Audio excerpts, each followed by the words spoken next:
Welcome to Catchup with WORLMAG. I'm your presenter, Forever Sasha. Today's episode of Catchup with WORLMAG is sponsored by Flat Cap Rum and Copy White Rum. Both Flat Cap Rum and Copy White Rum are both Black-owned business. Their Instagram and other contact details can be found in the description bar below and also on the screen. People, go and check them out.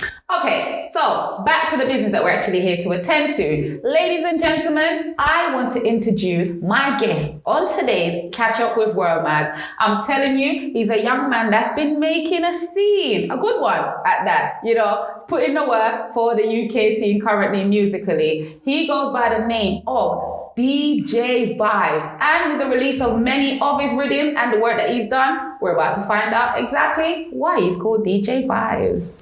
Oh, hello. Man. Hi. How are you? I'm okay. Welcome to Catch Up with WORLMAG. Thank you for having me. How are you? I'm good. Yeah? I'm excited. I like this stuff. I like to be here, so yeah? I'm excited. Good. Happy New Year. Happy New Year to you too. What are you drinking? Flat Cap Rum? Yeah, with cranberry juice. It tastes nice still. Yeah? What flavour are you having? We didn't even know Probably the honey. Yeah, the honey flavour. Okay. Yeah. Okay. All right, so DJ Vibes. Mm-hmm. I've been wanting to talk to you for the longest, but I did not know how to speak with you because it's like, what, work. Yeah, constant. It's busy. It's been busy. Non-stop music, DJing, producing, sound system, everything. I do it all. So you're a DJ, a producer. What else? I do graphic design. Do a bit of video stuff. I make equipment for sound systems. I have my own sound system. I do sound engineering. So, yeah.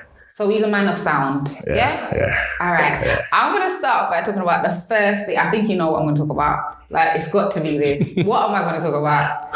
You tell me. I want to talk to you about the belly dancer Riddim. Yeah. I love that Riddim. Thank you. That Riddim was produced by yourself and... Just me. Just you? Just me. Oh, so Supernatural... it's not a producer on it, he's just on it as an artist. Yeah. Okay, because Supernatural is quite confusing because he does a lot of things, you see. So obviously, like, when I make Riddims, I go to him before I go to anyone else. Okay. So obviously when I'm making music, obviously I've got different options, I've got different ideas in my head, but I will always go to him first and see what he says. Sometimes I take them, sometimes I don't. And this one, there's some things he said that I kind of took on, but I just kind of went, because if I did it, I would have overcomplicated the whole Riddim, and I just want to keep it simple, and then I just left it, and that's how it became what it is, what you're hearing now today. So it's kind of a mentor to you. Yeah. And you are quite young, especially in comparison to Supernatural. I'm not saying you're old, bro. No, man, you're old, brother. You're old, brother. Yeah. So that's good that, as a young man, you feel like you have somebody that you can speak with, which is Supernatural. As a producer, you're a producer and a DJ, but you're only, how old are you? He doesn't want to say, but he's young, people. Okay, he's young. I'm old enough, yeah. He's old enough, but he's young. All right. Ish. Yeah. So you're a DJ and a producer. Which one do you prefer the most? At current DJing. Yeah. Belly dancer Riddim. Okay, we can't get away from that too much. So I know that there are different terminologies. There's composers and there's producer. Explain what exactly you've done to the belly dancer Riddim, why you're the producer and not the composer, or whatever way. Educate me. Do you know what it is? Belly dancer came about, Basically, it was 2020. It was like May time, so it was kind of warm, and I couldn't sleep because morning time it was hot. So I was just there chilling, and then for some reason I'm hearing this drum pattern in my head. So I was like, do you know what? Let me just go and lay this down. It was about 5 o'clock in the morning, and I started laying it down. I done the drums and I had a beeline down, and that's when I sent it to Nitro, but then I carried on working on it. And I actually didn't finish. I didn't actually go to sleep till about 3 p.m. that same afternoon. Okay. And I had it finished that same day. Yeah. So I went to sleep, woke up. I didn't even sleep for long because I was buzzed off it. So at first it was just literally just drum and bass. So you didn't hear that, no melodies, no structure, no nothing. It was just literally 16 bars of drum and bass. And then I had like other instruments in there. And I was listening to them, I was like, I don't like this. So I had them all muted, and then I added the flute, which is what you hear, and I did that by accident, but it worked. Yeah. So I recorded it in and I just left it. I was like, this is it. Yeah. And then from there I structured it. Went back and forth with a couple other artists, a couple other people, spoke to them, see what they said, and then I structured it from there. And then from there, that was it. And then I started teasing it around places. Obviously, we were still in lockdown then places, but we was, us DJs were unruly, so we went outside. We were still doing headphone parties. I think the first actual time I played it outside, I was outside my brethren's Swivel's lockup, and I actually heard it for the first time on a sound system, and that's when I really heard it, because obviously I'm a man of sound systems, so I hear B-line, I'm hearing everything, so I'm like, okay, cool, this sounds proper. Right. And then I did a headphone party with Lani and Swivel, and I played it there, and I think quite a few people freestyled it. So Kalai, there was Juvie, and it got a stupid reception. And then from there, I knew, like, yeah, I need to start getting artists on it. So then I started contacting everybody, and then it just built from there. So let's go back to the producer versus composer argument, because I know a producer who was explaining something to me. Temper, new system, big up yourself. Big up Temper. Yeah. So he was explaining to me about the difference of a composer and a producer. So it sounds to me that you composed the song. You didn't just produce it. Kind of, yeah. All right, so put some respect on your own damn name. You're a composer and a producer. Yeah. I just put it all under one name, innit? All right. Yeah. Well, that's good. Well done. Obviously, young man, doing your thing out there. And it's a rhythm that bare people, you play that in a party, and it's one of those rhythm, you drop the belly dance rhythm. People know. But then you've got some very interesting artists on there. Yeah. I want to know how did you go about choosing those artists? We have DJ Dio, Beanie G, Uncle Shax, who doesn't actually look like an uncle, by the way. I don't know what's going on here. The artist selection was people that I've either previously worked with or people that I wanted to work with. Okay. So people like Beanie G, obviously Nitro, Marley, Kalai, I've worked with them before. Obviously they've been on my previous rhythms, and there's obviously people like Uncle Shax, Dio, Lali. There was so many different artists, Birthday, Cutty, all of them, and that I haven't worked with yet, that I had to reach out to. Lali was on it, innit? Yeah. What did he sing again? You can't remember, can you? He must tell you about it. He must tell you about it. Oh God, he's the only international artist that's on it. Yeah. I reached out to quite a few, but he was literally one of the only ones that actually came through. But obviously I have contacts and I have links with them now, so when I do go about obviously producing again, making my next project or whatever, I'm gonna reach out to them and have a broader selection of artists. That's good. I do like the selection of artists that you have on there. Of course, DJ Dio is a DJ himself, so he plays the belly dancer rhythm. There was a live, the belly dancer rhythm was mashing up the place. That was one of the highlights for me in lockdown. That was for a good 6 weeks as well. From it dropped, we have doing lives, people in Jamaica, Europe, obviously here in the UK, running competitions, and I think that just helped it just become what it is.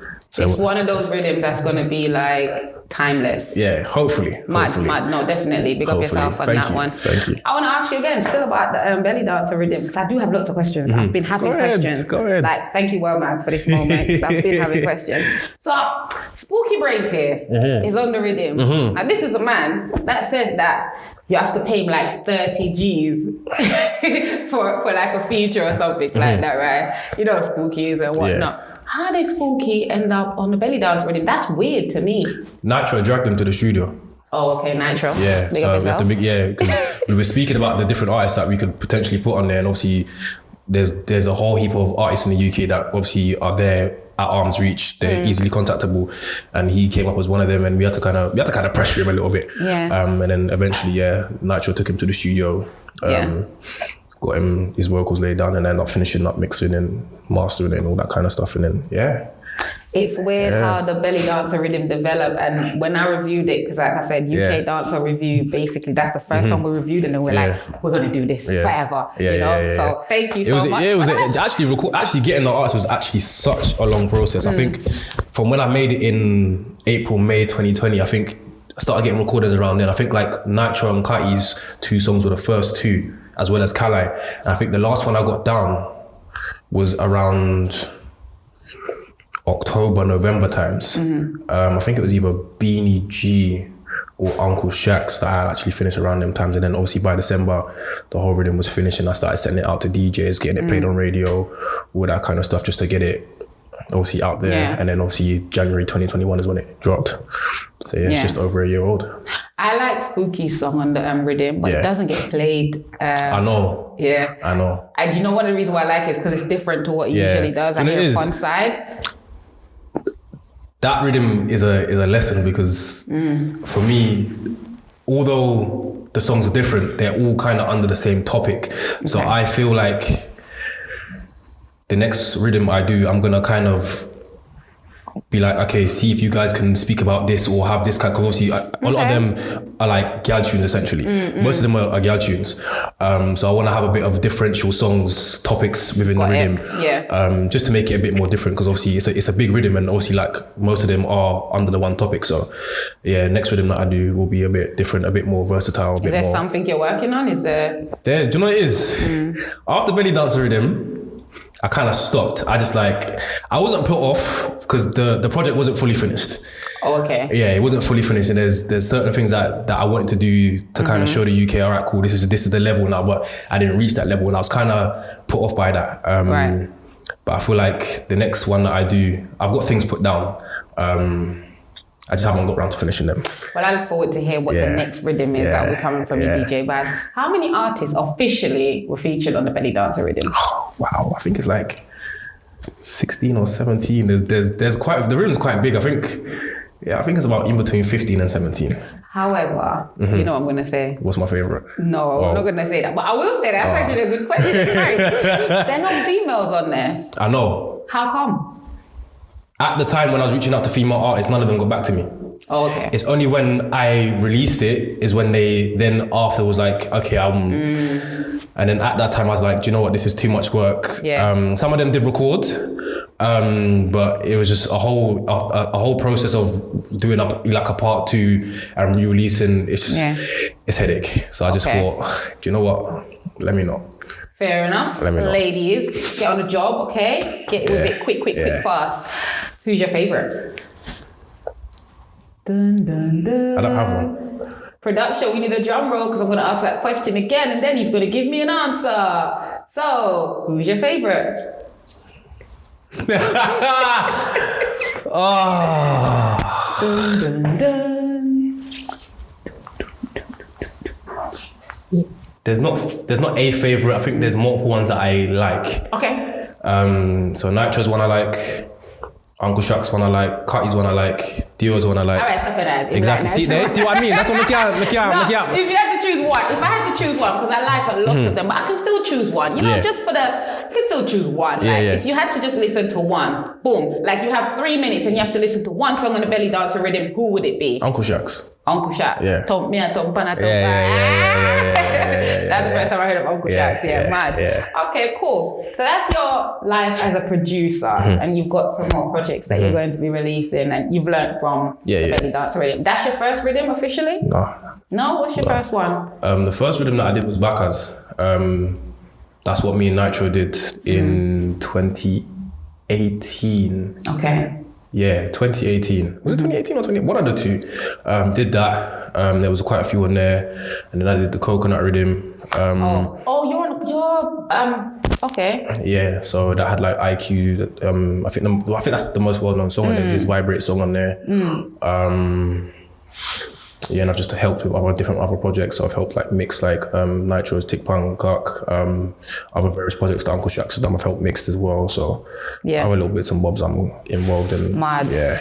Okay. Yeah. Life of a DJ. Let's talk about that. Yeah, man. Not the song by DJ Dia, but life as a DJ. Me, yeah. For DJ Vibes. What's that like for you as a young man? I love it. How? Why? Because this is what I've grown around it. This is what I've always wanted to do. Yeah. So I've never been able to like evade it, run away from it. It's just been in my face for all my years from knee high. So, how long have you been a DJ? Like little MJ, you know MJ? Yeah, literally. Wow. Like I've grown up around sound system. Uncles have sound system. My mum's a singer, so it was literally always around me. Literally, I didn't know anything else. Like, right. What was like the biggest obstacle you had to face as a DJ? Hosting for myself. Oh. Yeah, that's scary. Because obviously, growing up, I'm seeing where I want to go. I'm seeing the different DJs that I want to DJ alongside. I'm seeing the different events. and I'm seeing the big crowds. I'm like, rah, I actually want to do that. But then you get to go on these big stages and you're like, what? Yeah. Like, what the actual, like, there's thousands of people in front of you. Not for you? So you rather just do the mixing and I was doing mixing for a minute, obviously just working on that craft. Obviously still getting better at it as you go along, and then eventually you just gotta just suck it up and wife for that. But you gotta just embrace it and be like, all right, cool, this is me, this is my voice. Yeah. See what you can do. You gotta learn from others, see what others are doing, take on and learn, and then adapt it, and then become yourself. If you had to describe yourself as a DJ, how would you say, like, what were the words that you would use?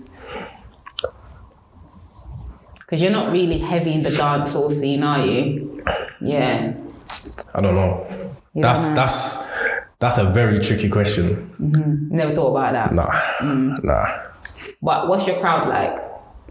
My crowd's very mixed. I have a crowd kind of like all over the place. So like dancehall crowd is there, soca crowd is very much there, urban crowd is there, and it's not just London as well. I've built up my fan base, not just in the UK, like Manchester, Birmingham, Bristol. I played in all of those places, like Europe as well. I've got a heavy fan base in Canada. Mad. They're always asking me when am I coming out there? A few in America as well. So wow. Yeah, slowly but surely it's as a DJ, it's growing. Wow. Yeah. So that must feel really awesome. Yeah. What about as a producer? Producer is not so much. I feel like I have to kind of tell people, right, like, rah, that's me, which I do a lot. Obviously, if I hear my stuff on, for example, like on TikTok, I'm telling people that's me.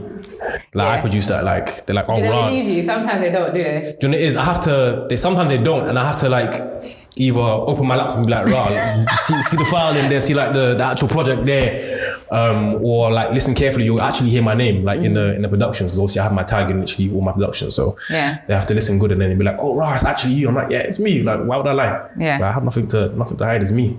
So who taught you how to do the mixing as a DJ and building sound? Like I said, I grew up around it. So with producing, my mum, she sings, she produces, she plays instruments. But did she physically sit down and teach, or did you just see her and mimic No, she actually had me doing lessons. And obviously, because she produced herself, I would literally sit there and watch her, and then she gave me a program called Reason on my computer, and then I just started from there. I started messing around with it.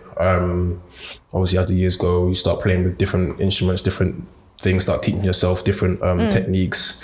Obviously, I got Logic and all them kind of things there, and just started playing around. And then obviously, I studied music at college. I obviously went out of my way to just study it. Like I would just sit at home and just watch like different tutorials and documentaries and things, and just build up my own mentality and brain, and just just work from there. Is music your only occupation? Yeah. Mad. Literally 90% of the stuff I do is literally based around music. Yeah. Literally everything now. Wow, that's crazy. I was working, I was doing like the 9-to-5 stuff, but I thought, bye. It's not for me. Have you ever thought about like maybe training young people? Because we see, like I mentioned earlier, MJ being a DJ, and then you've got the Pharrell, the BTS team, like young I would DJs. like to. Obviously, because I've got a lot of free time, I would actually like to. A lot of younger DJs do ask me now. Obviously, a lot of them on like my Snapchat, for example, they ask me questions all the time. What can I do about this? Where can I find this? And obviously, you give them guidance where you can, because it's needed. Obviously, as a young person, you need the guidance, because otherwise you're just gonna go and you're gonna get lost. It's better to have guidance over no guidance, to be honest. And especially from someone who's young themselves, it's better to give them advice from a young person's perspective, maybe over than an older person's perspective, because they might understand it a bit more. But yeah, I wouldn't mind. I wouldn't mind teaching the younger still. I wouldn't mind. Okay, so this question right here is very important to me, because we get vibe and energy of people, vibe, no pun intended, of people when we meet them, etc. And obviously, I know Super Nitro. Like I speak to him away from music or whatnot. And you and Super Nitro, it's like you can't really separate the two. It's like saying Ant and Dec in a sense. Yeah. So you both like give off a bougie vibe. I don't know if you've heard bougie, that before. me. You do. Me. You do. Unlike some of the other DJs, because you guys don't talk much. Right, but you are very friendly, and you are, because I speak to you guys, so I know that. But initially, it's like, well, they look uptown to me. Nah, man. Nah. I'm not bougie, man. You never got that before? Oh, that's good then. I tell a lie. Okay, tell a lie. A couple of times I might have, but people call me not unapproachable, but they kind of give the unapproachable feel, but I'm not. You just gotta just come up and talk, innit? Like, You think you're good at reading people? Like, has there ever been a situation where somebody, you know, they want to talk to you, but they see and you're like, it's all right, it's safe, you can talk to me. Yeah, but what I do is that I kind of make them feel uncomfortable and I just walk up to them. You make them feel uncomfortable? Yeah, so that if I see someone watching me and then I watch them back and they look away, eventually I'll walk up to them. I'll be like, hi.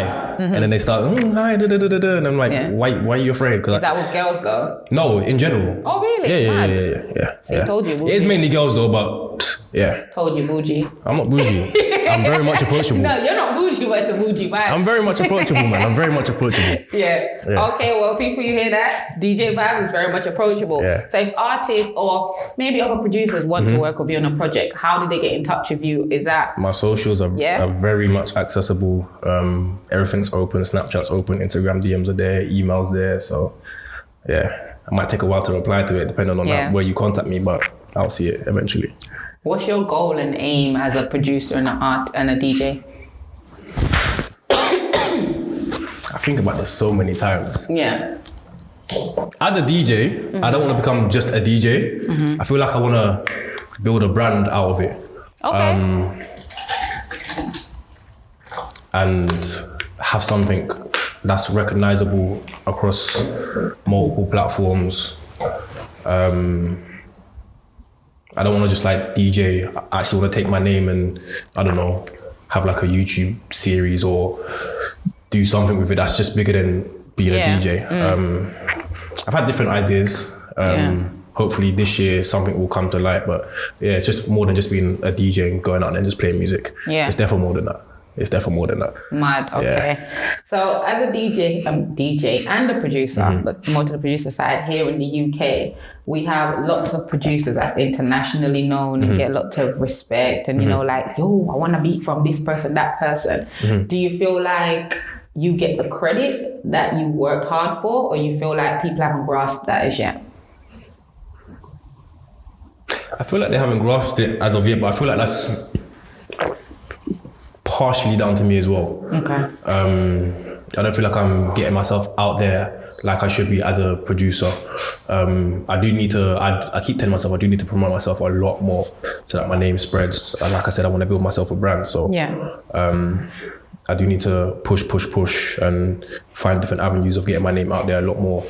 And then just, hopefully I can build links and then just go from there. Crazy. Speaking of links, you have lots of shows in London, like you said earlier on, like Manchester, etc. That's crazy. There are lots of people here in the industry, not just producers, but even artists that can't get out of London. How was it for you to get out of London? What did you have to do? Any tips? Consistency. Takes a lot of consistency. Go out and just be seen, literally. Go out, be seen. Build your portfolio. Like my portfolio for me is literally DJing everywhere and my SoundCloud. So my SoundCloud carries like a lot of people. A lot of my outside of London bookings come from my SoundCloud. So like they'll email me like, I heard your mix on SoundCloud. How much is?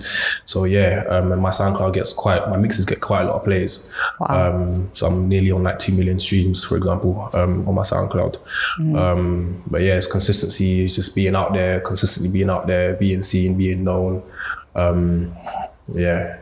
So from talking with you, I realized that you're not just a DJ for the fun of it. You're a DJ with the business aspect as well. So there are lots of DJ out there that just DJing for fun, or like we had a discussion one time, or just to get free entry in a club, or just to get gal in.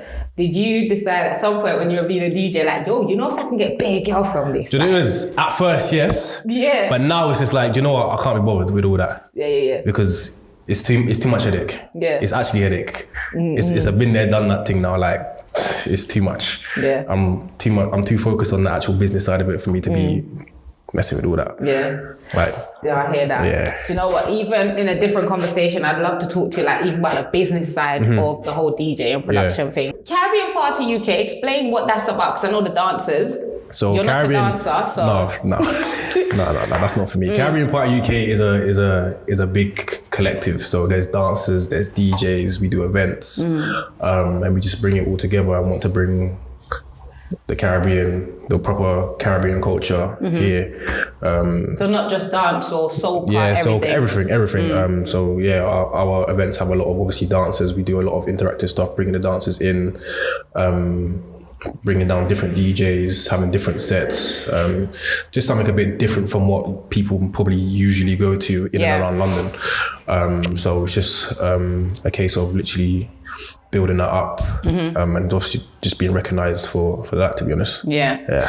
And of course, Caribbean Party UK has a show on the 28th of January. Yeah. And you've got the one and only Lali. Tipping Night God. The boss. Lali, yes. The boss. Headlining that show. Yeah. How did that come about and why Lali? Do you know what it is? I feel like there's a lot of artists that have come over to the UK, and Lali hasn't been here in about 3 years now. I think he was last year, 2018. We actually had him at one of our events, them times there. But obviously his career has just gone, so it's for it just makes sense to bring him over. Showcase him, obviously let the people come and see him, because why not?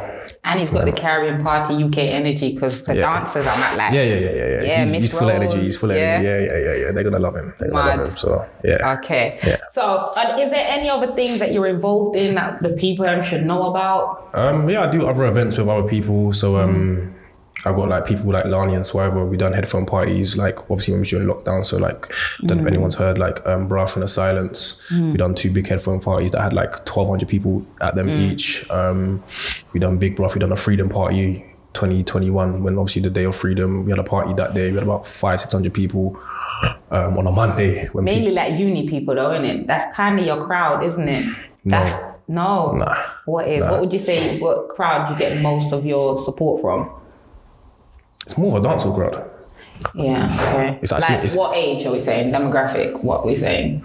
It actually very much ranges, because we can have 18-year-olds and like, for example, my own birthday party, Good Vibes, I had people that are as young as 18 to as old as, I had people's mums there, like 40 going on 50. Yeah, like people coming down from Manchester, they're elders, like old enough to be my auntie. Like, okay, so that's good. Yeah. So it actually ranges depending on what the event is and obviously what we're trying to push out to. And if there's obviously no age restrictions, then we'll get a whole demographic of people coming out, and Crazy. Yeah. All right, so apart from the 28th of January, the show with Lali, is there anything else Caribbean Party UK or DJ Vibes got coming up that people should be aware of? We are, Caribbean Party UK are doing something for Valentine's. I am doing something with Lani and Swiver on the 13th of Feb, doing like a evening Valentine's like dress up thing. That's for older crowd. That'll be out this week. Okay. And then hopefully I'm looking to do something Easter bank holiday as well. Okay. Yeah. Nice. Yeah. All right, cool. Yeah. We ain't here for long. Yeah, I know. And here on Catchup, we do like to play games. Well, I like to play games. Yeah. Production, not really, but I do. Right, so I'm going to ask you some questions. It's not hard, it's fun, it's cool, I promise. I just need you, just work with me. All right? So I'll say to you, name me 3 places you've enjoyed playing. Manchester, Birmingham, and Amsterdam. Yeah. Okay. Yeah. 3 promoters that's been really, helpful to your career. Nate, the whole Dancehall episode team, big up them. There's so many names running to mind right now. It's just give me one of them. My own, Caribbean Party UK. Name me 3 things you had for breakfast. This morning. Anytime. Dumpling, beans and egg. Dumpling? Yeah. As in fried dumpling? Yeah. Oh God, you cook? Yeah. Yeah. Name me 3 of your favorite drinks. Could be alcoholic as well. Hennessy, cranberry juice and orange juice. 3 of your favorite words. They're all swear words. So bleep, bleep, Yeah. Every single one of them. Okay. Every single one of them. Yeah, okay. 3 DJs in the UK that you think are doing really well for the scene. There's too many. Why did you do this? Just pick 3. People don't feel no way. He just has to pick 3. Nitro, Capo. What else? One more. Dynamic. Capo's gonna be well gassed. You said his name. He's my bro, man. My bro. Big up Capo, man. Yeah. Big up 3 Capo. bad dancers in the UK. Miss Rose. There's Duracell.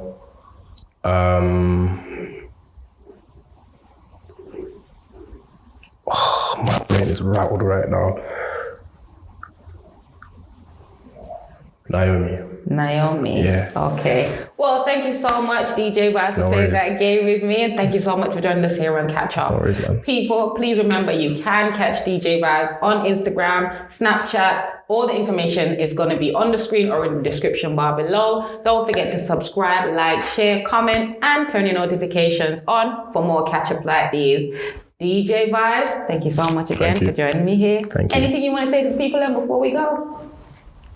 Big up on myself and make sure tell them about the 28th. 28th, Lali's in the building, tipping at it. Tickets are out now. They are very affordable. Don't be cheap. You lot ain't broke. Go and get your tickets. Yeah. Come and see Lali live in concert in there. He's here right now. So, yeah. Yeah, tipping in your pocket and get the money and put the ticket there. See it there? Yeah, man. Yeah. All right, thank you so much again. No worries.